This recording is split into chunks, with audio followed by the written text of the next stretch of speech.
जो वहाँ नेमिचंद शर्मा के यहाँ कुएं पे कृषि कार्य करता था पूरा परिवार। और 12 तारीख को बजरंग के साथ नेमिचंद और कुछ लोग आते हैं, बजरंग के साथ मारपीट करते हैं, बजरंग को उठा के ले जाते हैं। और 14 तारीख को ये टेलीफोन करते हैं इनको 2 दिन बाद कि आपका बेटा आप उठा के ले जाओ, ये तो ओद के अंदर पड़ा हुआ है। ये उन्हीं नेमिचंद के परिवार का जो होद था उसके अंदर ये मिलता है। और इसका प्रकरण दर्ज होता है 333/22। ये पूर्णाराम जी जो चाचा है बजरंग मेघवाल के, 15/11/2022 को एक प्रकरण दर्ज होता है, 15 तारीख को। चूँकि जब मारपीट होती है, जब इनकी बहन और परिवार कहते हैं कि आपके बच्चे ने बात करी हमारे परिवार से, ये महिला से, कोई इस तरह की बात है, तो उठा के ले गए। उसके बाद सीधा ये कहता भाई तो ख़त्म हो गया। तो इसके अंदर सीधा सीधा अपहरण तो सीधा ही बन रहा है। उसकी डेथ कैसे हुई, क्या हुई, वो तो परिस्थिति बात की है। तो उठा के ले गए तो किडनैप तो कर लेना उसको, मारपीट करके। मरा कैसे, चाहे उनका कहना भाई होद में पड़ा या मारा, परिवार कह रहा मारा, उनका कहना वो तो होद में पड़ के मर गया। 12 तारीख को इस परिवार के सामने उसका अपहरण होता है, मारपीट होती है, उसको उठा के ले जाते हैं। तो अपहरण करके उठाने की धाराओं में तो गिरफ्तार अभी तक कर लेना चाहिए उनको। वो तो बाद में डिसाइड करते हैं 302 है, 300 उसका 6 है, वो तो बाद में होता कि आत्महत्या है हत्या। ये कब होती, बाद में तय होती जब बयान हो जाता। लेकिन पुलिस प्रथम दृष्टया आरोपी को बचाने का प्रयास इसलिए करे कि आरोपी अनिल शर्मा का बहुत नज़दीकी आदमी है और अनिल शर्मा ने मामले में पूरा हस्तक्षेप किया। इस जांच को बदल के शायद कोई दूसरी जगह जांच दी बताइए। इसके अंदर मैं अभी तुरंत एसपी आईजी दोनों से बात कर रहा हूँ और आवश्यकता पड़ी तो हमारे विधायक और इनके समाज के नेता चूरू के पुलिस अधीक्षक कार्यालय के सामने या यहाँ के एसडीएम कार्यालय के सामने, चूँकि चुनाव हो रहे हैं, या किसान भी जब चढ़ा टावर पर जब सीएम आए, क्योंकि चुनाव के अंदर लोग याद रखते हैं इन बातों को। तो एक परिवार 2-3 दिन से मेरे से मिलना चाहता था, समय नहीं था। पार्टी के प्रदेश अध्यक्ष पुखराज जी गर्ग को मैंने भेजा परिवार से मिलने, और जब परिवार की पूरी पीड़ा इन्होंने बताई तो मैंने कहा निश्चित रूप से परिवार से मैं मिलूँगा और परिवार से मिलके और मैं जाँच करी गहराई से। तो आप इसके अंदर ये देखें कि 12 तारीख को मारपीट करके के बाद इनका एक कहना हत्या हुई है, वो चीज़ के लिए हत्या नहीं की है तो भी 306 बनता। अगर सुसाइड भी किया है तो कारण वही था, उठा के ले गए, मारपीट करी, डर के मारे मर गया। तो वो कारण कौन बनेगा, वही बनेगा। तो उसकी गिरफ्तारी क्यों नहीं हुई, पुलिस की नेग्लिजेंसी है। आप इस बात को करें कि जब 12 को घटना हुई, 14 को इनके पास फ़ोन आता है, तो 12 की जो घटना है, मौत तो बाद में हुई, तो 12 की घटना में अरेस्ट कर लेते हैं उस पर अनिल शर्मा और उसके पूरे जो ये अपने ये नेमिचंद और जिन पे आरोपी है एफआईआर के अंदर, एफआईआर दर्ज हुई घटना का। लेकिन घटनाकारी तो नहीं, पुलिस ने क्या किया अभी तक, कम से कम 302 या 306 तो बाद की बात है। उठा के ले जाना, मारपीट करना, वो तो अपराध हो गया ना, उस अपराध में अरेस्ट कर लेते और अरेस्ट करने के बाद सारी कहानी क्लियर हो जाती। तो मैं इस मामले में राजस्थान सरकार से मांग कर रहा हूँ, मैं अभी डीजीपी से भी बात करूँगा, एडीजीपी क्राइम और सब लोगों से बात कर रहा हूँ, आपके सामने ही बात करूँगा कि इस मामले के अंदर न्याय मिले इन लोगों को। और आवश्यकता पड़ी तो राष्ट्रीय लोकतांत्रिक पार्टी आज शाम को, कल परसों, जब भी ये लोग चाहेगा परिवार से हम बात कर लेते हैं। मेरे हिसाब से तो इनको बिठाने की आवश्यकता ही नहीं पड़ेगी, क्योंकि मैं जब बोल रहा हूँ राजस्थान सरकार को इसको 24 घंटे के अंदर इस पर हस्तक्षेप करना पड़ेगा। हम अभी ट्वीट भी कर रहे हैं, सारी बात है, इस तरह की घटनाएं नहीं हो। और हम ये भी नहीं चाहते कि 302 में कोई गलत फंसे, लेकिन सीधी सीधी घटनाकारी तो ये कि उठा के ले जाके मारपीट करी और अपहरण किया और उसके बाद मौत हुई है और मैसेज किया। तो उससे पहले अपहरण और इन धाराओं में तो सीधा ही दोषी होगा, क्यों नहीं अरेस्ट किया उसको ला के पूछताछ करते, सारी कहानी क्लियर हो जाती। इस परिवार को किसी ने आश्वस्त तक नहीं किया, बेचारे गरीब लोग हैं, जाके इनको करते। चुनाव का टाइम है, आप बताएं, चुनाव के समय भी अगर सरकार संवेदनशील नहीं है तो इन ये भी कह रहे थे हम टावर पर चढ़ेंगे। मैंने कहा ऐसा कोई काम अपने को नहीं करना, एक बार मैं बीच में हूँ, आप निश्चिंत रहे, मैं न्याय दिलाऊंगा, दूध का दूध और पानी का पानी हम इस घटना के अंदर करना चाहते हैं। चूँकि दलितों में अत्याचार राजस्थान में बढ़ रहे हैं, कांग्रेस मूक बधिर बालिका का चाहे थानागाजी का मामला हो चाहे दूसरे मामले हो, दलितों पर अत्याचार की घटनाएं राजस्थान में बढ़ी है। और आज राजस्थान अपराध में 1 नंबर पर चला गया का गठबंधन। और सबसे ज़्यादा क्राइम अब गहलोत की 4 साल की सरकार के अंदर हुआ। सारे मंत्रियों विधायकों को छूट दे दी, करो भ्रष्टाचार, सरकार मेरी नहीं जानी चाहिए, बस सरकार बचे। और पायलट सीएम बनना चाहते हैं और बीजेपी विपक्षी भूमिका नहीं निभा रही। इस परिवार से भारतीय जनता पार्टी को नेता भी मिलते तो भी मुझे लगता है कोई मिला। पुखराज जी गए, पूरी रिपोर्ट मुझे दी, मैंने कहा बहुत गंभीर मामला। जब मैंने देखा मैंने कहा तो घटना तो घटित हो गई ना भाई, अपन तो कर ही लिया उन्होंने, तो अपन मिला के अरेस्ट कर लेते, बाद में तय कर लेते हत्या थी कि आत्महत्या, ये बाद में हो जाता। लेकिन इनका मारपीट करके जो इनका कहना है मतलब 302 वो बनती, 302 306 तय करना होता बाद में। अपहरण और मारपीट में इनको पहले अरेस्ट कर लेना चाहिए ताकि इनको संतुष्टि मिलती। तो मैं मांग करता हूँ राजस्थान सरकार से कि मेरी गांव की घटना को गंभीरता से लें।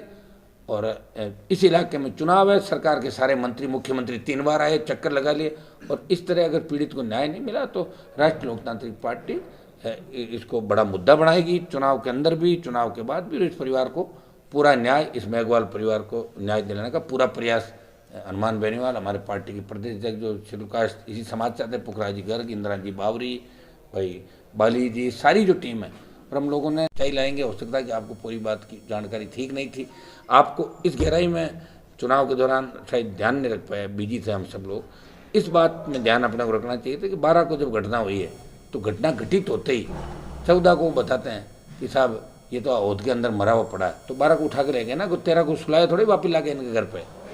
12 से 14 के बीच अपहरण और मारपीट के अंदर, और जो मारपीट और दूसरे शरीर पर जो चोटों के निशान मिले उससे लग रहा है कि उसकी हत्या की गई। और अनिल शर्मा के करीबी ये परिवार है सारा, ये अनिल शर्मा इनकी मदद करा। इनका ये कहना कि अनिल शर्मा जो कांग्रेस पार्टी के लोग हैं वो इनकी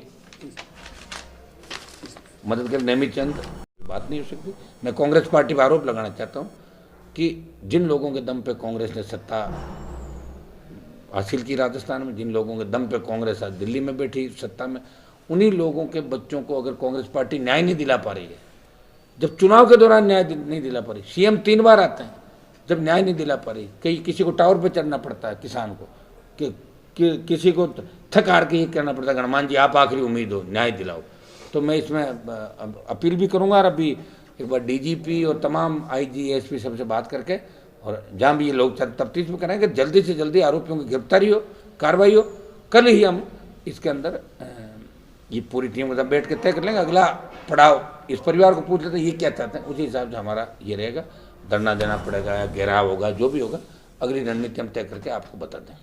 आज इंसाफ नहीं मिलता, वजह क्या है सर? वजह सरकार, ये सिस्टम है वजह। वैसे एक जैसे सारा ही दोष, हर चीज़ का दोष अपन पुलिस और उसको दे दें, वो भी नहीं दे सकते। क्राइम के लिए अलग होना चाहिए, मंत्रियों की एस्कॉर्टिंग के लिए पुलिस अलग हो, अतिक्रमण हटाने के लिए अलग हो। साला हर चीज़ एक थाने पे डाल दो, थाने में नफरी हो 20 की, तो कैसे होगा बताओ मुझे? 20 आदमियों को एक बता तो ये भी करेगा, ये भी करेगा, 6 काम वो कैसे करेगा? 2 ही कर पाएगा। सबसे पहले तो पुलिस की व्यवस्था सुधारनी पड़ेगी, जांच अलग करेगा, क्राइम होगा तो अलग करेगा। किसी मंत्री हाईकोर्ट के जज की एस्कॉर्टिंग के लिए अलग पुलिस होगी, अतिक्रमण दस्ते के लिए अलग जाब्ता होगा, जैसे आपने SDRF बना रखी है, दूसरे जो बना। तो इस तरह थानों की अलग विंग होगी ना, और पुलिस की अलग विंग होगी, तब जाके मामूली से अपराध में अपन कुछ घटती बढ़त कर सकते हैं। बाकी अपराध पूर्ण रूप से रुके, इसके लिए तो मजबूत सरकार चाहिए और मजबूत मुख्यमंत्री चाहिए राजस्थान के अंदर, जो ये तय कर ले कि अपराध नहीं होगा, नहीं होगा अपराध। बता दूं आपको, अगर सीएम जिस स्टेट का ईमानदार है और वो मजबूत है, वहाँ अपराध 1-2% में आ गया। सीएम खुद गृह मंत्री है, सीएम को तो समझे, जब फोन टैप करो सरकार तो नहीं गिरा रहा। पूरे डीजी को डीजी इसलिए बनाया, इसको डीजी राजस्थान का इसलिए बनाया उमेश मिश्रा को कि इन्होंने उस समय सबके फ़ोन टैप किए, हमारे इनकी सरकार बचाने में मदद करी, उसका इनाम दिया। इनको इतना बड़ा ज्ञान नहीं है, इस बात का इनाम है कि आपने फ़ोन टैप किए और सरकार बचाई, ये आपको प्रसाद। राहुल गांधी की यात्रा को आप किस प्रकार देख रहे हो? आप सिर्फ फ्री टाइम करना है, भारत जोड़ो, भारत तो जुड़ा हुआ, मुझे बताओ कैसे भारत?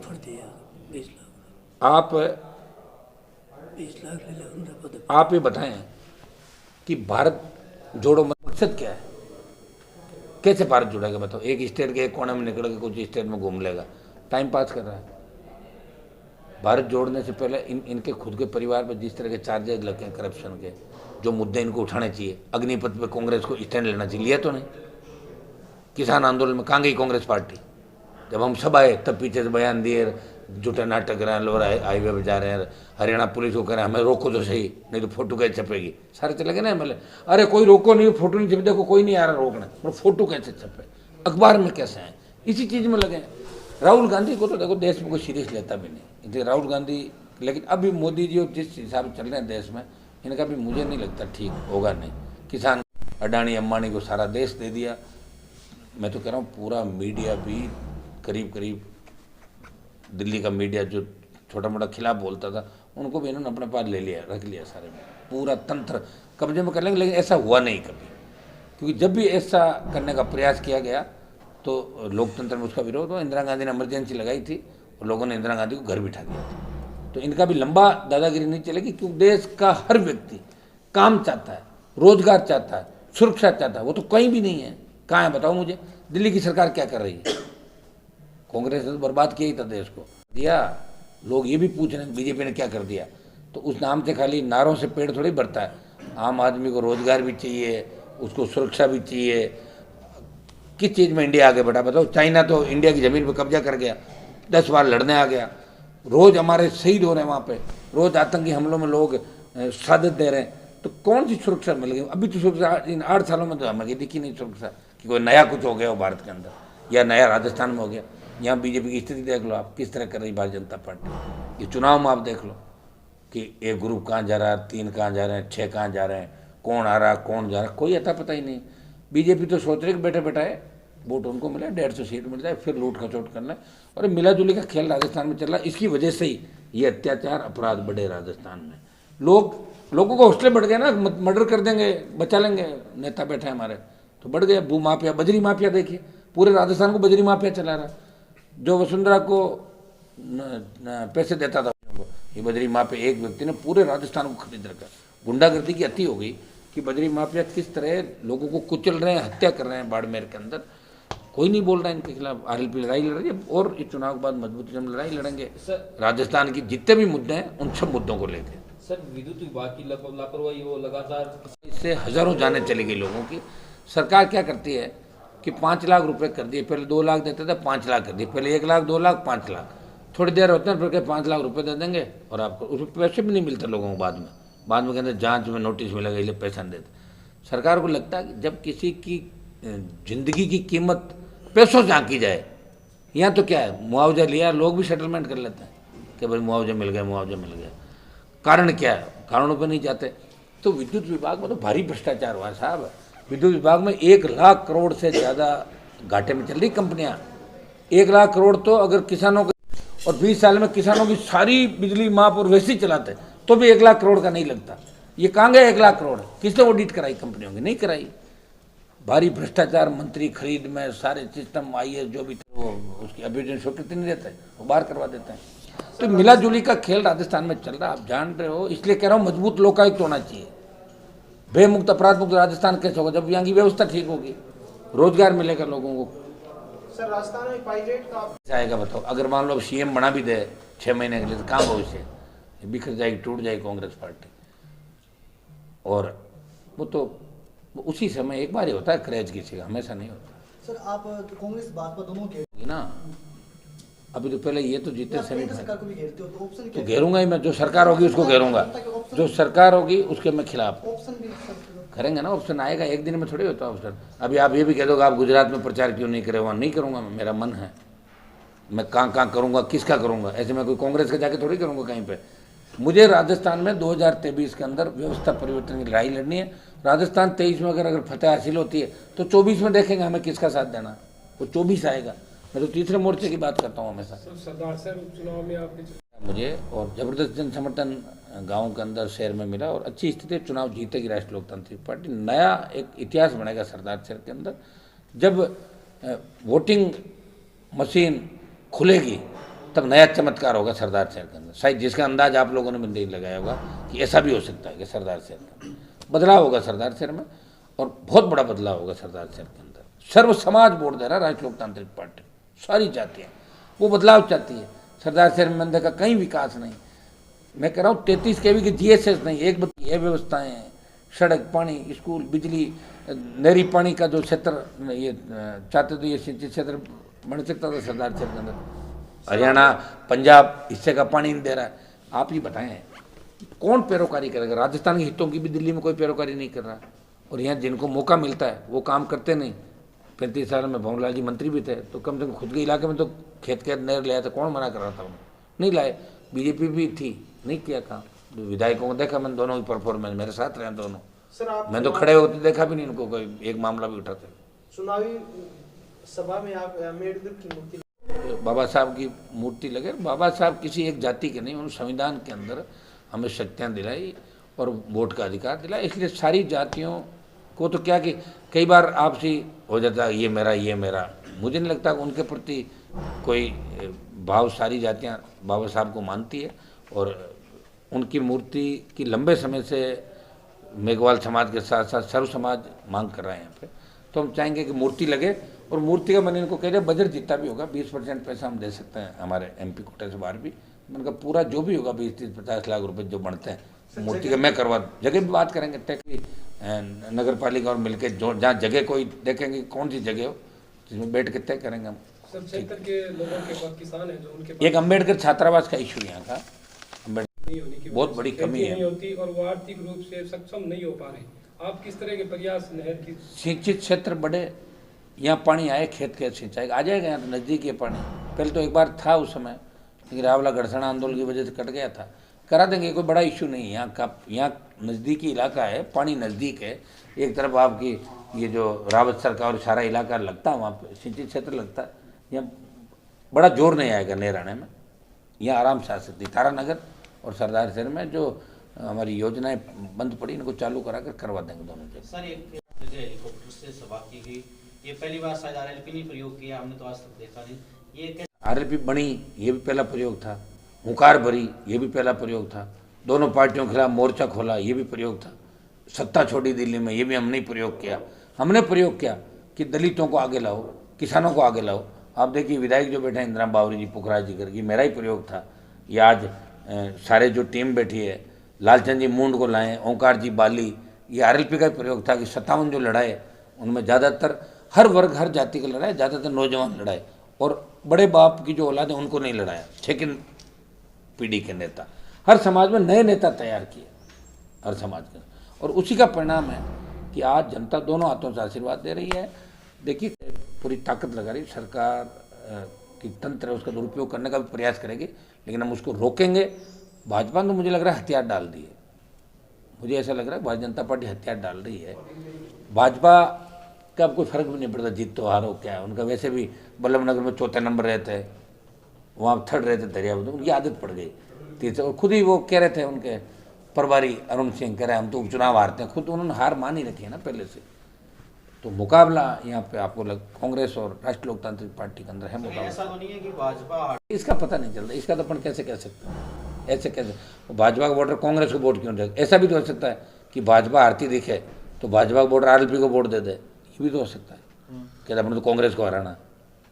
2023 का रास्ता सरदार शहर से में चुनाव जीतने का मतलब है 100 सीट जीतना, और मार्जिनल हमारा 1-2 नंबर पे भी रहता है थोड़ा सा, तो भी बहुत बड़ी जीत होगी राष्ट्रीय लोकतांत्रिक पार्टी।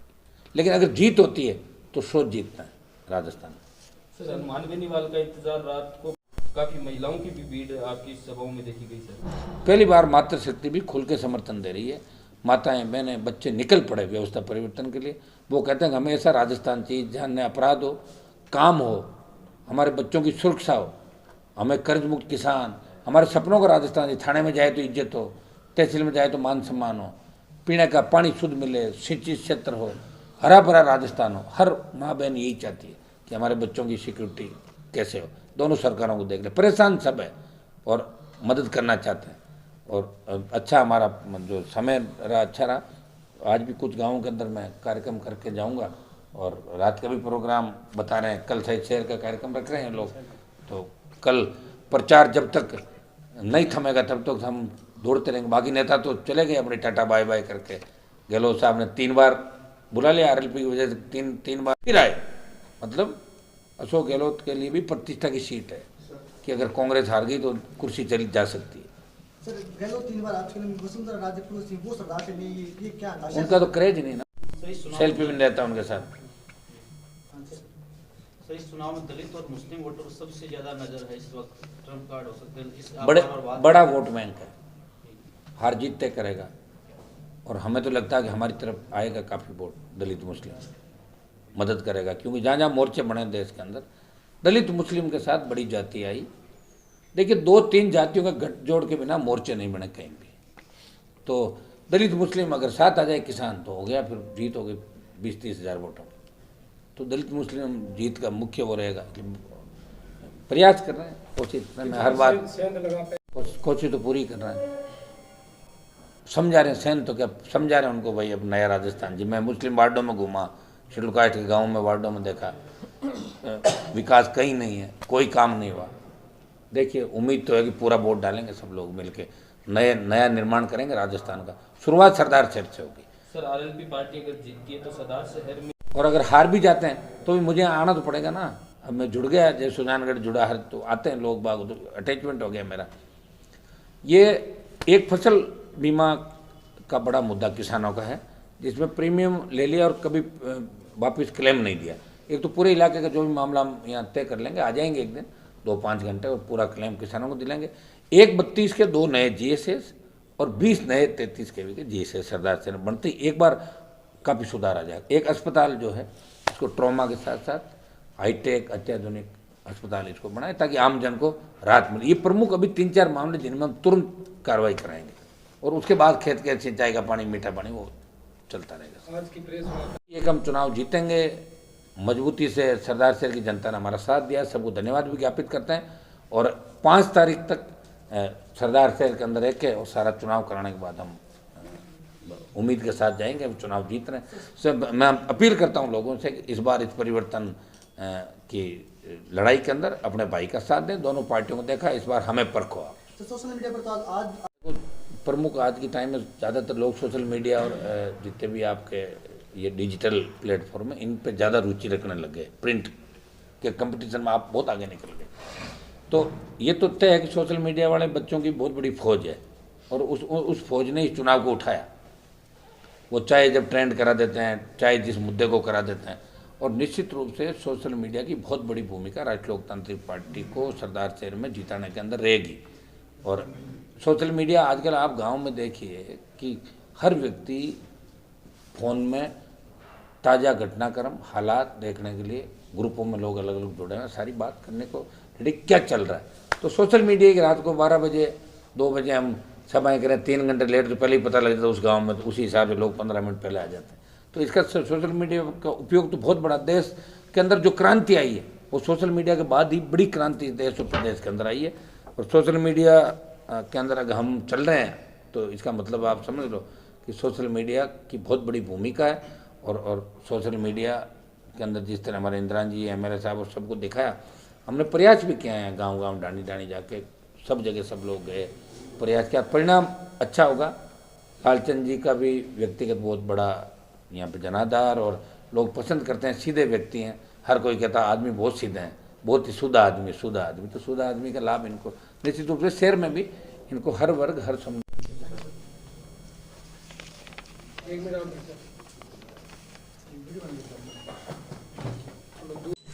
आप इसी में बैठे बैठे फौज में ले लें, को निकाल के पुलिस ले गई, उसके बाद परिजनों को थाने बुलाया। प्रथम दृष्टया पुलिस ने यहाँ गड़बड़ करी, दोबारा अभी तक गिरफ्तारी नहीं की इतनी बड़ी घटना के बाद। तीसरा, उस परिवार ने 20 लाख रुपए इनको देकर चुप रहने की बात की, 20 लाख रुपए ले लो, जो भी हुआ इसको ख़त्म करो।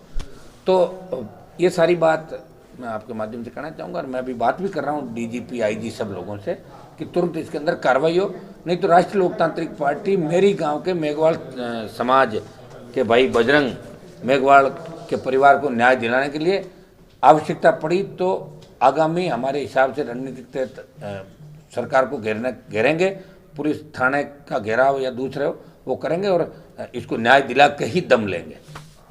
जी ठीक दिखाते हैं आपको सर जी। सर जी आप सभी दिखाते हो, मुझे तो यहाँ तो दिखाते हो, आपका ही सहयोग है हमारे